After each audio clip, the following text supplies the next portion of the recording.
Saint-Jean-de-Luz. This town in the French Basque Country has got to be one of the cutest places on earth. I was lucky enough to live here for 6 months while I was in college. I lived with my Tante Emilie and Tonton Georges in this adorable house on the vieille route de Saint-Pé. I attended the local lycée Maurice Ravel, named after the famous local composer who wrote the song Bolero. My aunt and I often went to the center of town, to Les Halles, the local market where we would buy fresh fruits and vegetables, and a live chicken or rabbit for Sunday lunch.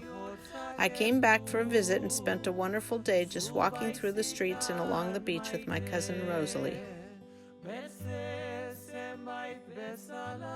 Saint-Jean's port, with its many fishing boats, has long been an important source of income for this town, which was once the #1 sardine harbor in France.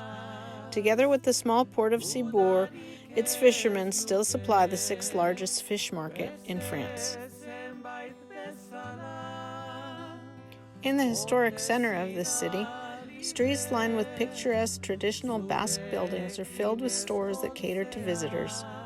You should stroll along the Rue Gambetta, which is closed to cars, and stop at the Place Louis XIV near the port, with its many cafes and restaurants.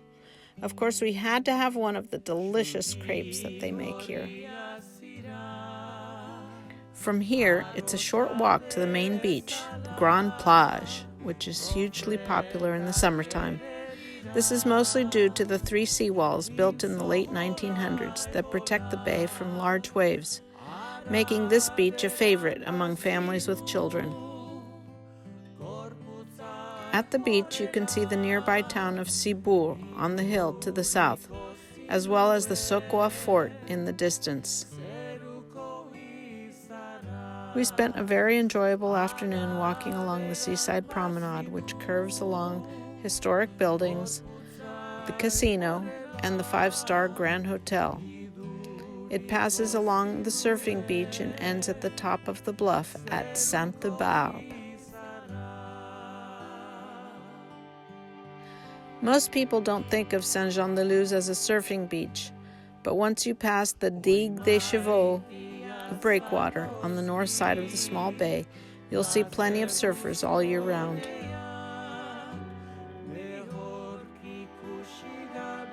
At the end, you'll reach the rocky promontory of St. Barbe, with its picturesque tiny chapel.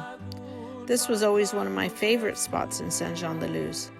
Set on a hill, this grassy park offers an amazing panoramic view of the bay and a great place to watch the sunset. From here, you can see the Sokoa Fort, the surfers, the waves crashing against the seawalls, the beaches, and the surrounding cliffs. It's also a great spot for a picnic. Saint-Jean-de-Luz is called Donibane Lohitzun in the Basque language. This is a city that has maintained its Basque cultural traditions through the years, despite the many tourists that have passed through.